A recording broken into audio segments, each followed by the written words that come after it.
Brian Green, 38 years old, a construction worker for 12 years. He had a freak accident on the job downtown. Brian was transported to the hospital for immediate spinal surgery. After 10 hours of surgery, Brian was conveyed to his room on the 8th floor of the hospital. Mr. Green, this will be your temporary room until a private room becomes available, States the nurse as she adjusted the sheets and tubes attached to Brian's LV. Okay, thanks, sister. I need my own room, though, because I need my privacy, states Brian as he tried to lift his hands and glance around the room.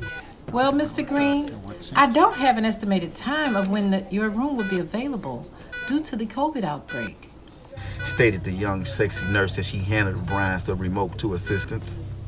Okay, thank you, and I understand, answered Brian as he tried to raise his head. After 10 minutes of staring at the white ceiling, a doctor taps on the door and enters the room holding a clipboard. Mr. Green. Yes, sir, it's me. Great. Let me say this first. It's a blessing to be talking to you right now. You had a real bad accident that a normal person would have died from the impact, but your physical fitness, somehow you survived. States the doctor as he checked the blood pressure machine. Brian just laid there in silence thinking about he don't remember anything yet. Well, let me be frank. Your condition is a rare case. However, the recovery will be challenging. We will give you the best curve to help you recover back to a normal lifestyle. States the doctor as he wrote something down on the clipboard. Will I be able to walk again, Doc? Asked Brian. Of course, everything's possible with God assistance. However, it will be a long road to that stage. So let's just take small steps at this point. Let's get some rest tonight for a couple of days and healing, and we can start the process and move forward. States the doctor as he pat Brian on the shoulder and walked out the room. Brian continued to stare at the walls and monitors on the racks behind him. His eyes began to water, and a tear rolled down his left cheek. Hey, bro. My man. Stated the man laying in the bed next to Brian. Hey, bro, I'm not in the mood right now to talk, answered Brian in a low-toned voice. I understand your mood right now, bro, but we both here together. We got to thank God for all things. Man, did you just hear the doctor say I probably won't be able to move or even sit up anymore? Stated Brian. So what's your name? Brian. Cool. I'm Sam Watson. I've been here a month, and I thank God every morning I wake up and feel the sun on my face. Okay, thanks, Sam, for the motivational. But right now, I want to get some sleep. Okay, no problem. We'll talk later. Next morning, Sam woke up laughing, and Brian attempted to glance over to Sam. However, it was a curtain that separated the two men. Hey, Sam. What's funny over there? Asked Brian. Oh, good morning, Brian. I'm just watching these dogs trying to catch the squirrel in the yard. Damn, what happened? Asked Brian. And this dog going crazy, running in circles. The squirrel stops, let him catch up by inches away. Then he hops up on the fence, and the dog went right into the fence. Stated Sam while laughing. Brian started laughing also. Damn, I can't wait till I lift my head so I can see all the stuff I'm missing, stated Brian to himself. Next 2 weeks, Sam was giving Brian details on everything that was going on outside his window until Brian began to look forward to hear Sam's detailed description of all the events. Oh, wow. This is beautiful, Brian. It's a black dude dressed in a Marine uniform holding a beautiful young lady's hand, and she's smiling, like he's telling her something exciting.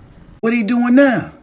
Asked Brian as he lifted his head up, trying to look through the curtains that separated the two men. Oh, man, he getting down on one knee now.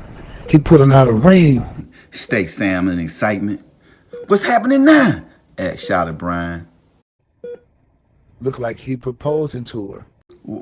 What she say? She said yes, yes, yes. Yes! Yes! Brian started cheering and shaking the rails. Sam was cheering also. Both men enjoyed the story described by Sam every day by looking out the window, while Brian's condition upgraded every week. Weeks and weeks passed by, and Sam wakes up every morning telling Brian what's going outside his window. From the hospital guard chasing the patient, to the lightning striking a tree, to the accident on the highway. The stories were getting better and better. They kept Brian in a good mood to gain confidence in himself. Then, on a Thursday night, early morning, 3:35 a.m., Brian was awakened from the noise of the hospital staff cleaning the room, the area where Sam slept at. Hey, excuse me, asked Brian to the cleaning staff. Yes, sir, answered the man, wiping off the monitors. Wait, what happened to the guy over there? The next bed? Asked Brian as he stared around the room. Then a nurse walked in. Good morning, Mr. Green. Hey, where's Sam at? Oh, Mr. Green, Sam passed away last night. Oh my God, no, he died. Unfortunately, yes. The 3 minutes passed. Brian set up in motion for the nurse. Excuse me, ma'am. Is it possible I can have my bed next to the window over there, please? Asked Brian. Oh, of course, Mr. Green. I'll have the staff come assist you with that request. Approximately 4 a.m., Brian was now in bed number 2 next to the window. Brian smiled as he stared at the closed blinds. I can't wait till tomorrow morning so I can look out this window and see the scenery, stated Brian under his breath. Next morning at 8:35 a.m., Brian awakes to a big smile and he reached for the string to open the blinds. Brian's smile turned into a frown as he pulled the blinds open. He observed a brick wall. Oh, hold up. What's going on? Shouted Brian as he began to pat the bed for his emergency button. Nurse! The nurse and 2 other hospital personnel came rushing in the room. What's wrong, Mr. Green? What's going on? Why is this brick wall outside my window? Asked Brian as he pointed to the window. Excuse me, sir? No, when Sam Bed was here, he told me about everything that was going on outside the window, stated Brian in an upset tone. The nurse looked puzzled and the other 2 staff personnel walked out laughing. Nurse, he describes stuff every day. Mr. Green, that's impossible. Sam was blind, stated the nurse as she turned and walked out the room. Brian sat up with his mouth wide open in shock. Then he laid back and turned on the TV and began to watch the YouTube channel. There have been times I believed that I could accomplish things, but there was times I couldn't see it. There's nothing more powerful than a vision. The greatest gift God ever gave man is not the gift of sight, but the gift of vision.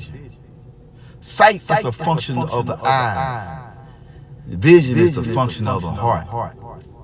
You wasn't born nor created to live by your eyes, because your eyes show what it is. Your vision shows what it could be. The great King Solomon says in Proverbs 29:18, where there's no vision, the people will perish. So the answer is that you got to be able to see it before you can see it.